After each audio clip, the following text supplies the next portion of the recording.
How to add YouTube link to Instagram bio. Want more views on your YouTube channel? Let's add your link to your Instagram bio step by step. So first, go ahead and open up Instagram.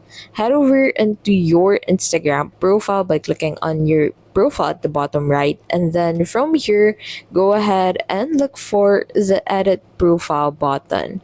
So you basically find it below your name, and then from here select bio, and then you'd be able to change your bio in here.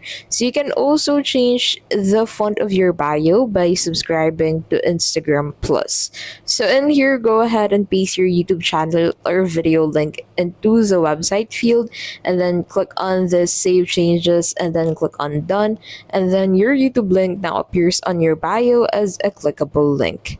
Adding your YouTube link to Instagram is simple. Profile added, paste, save, and you're ready to drive traffic.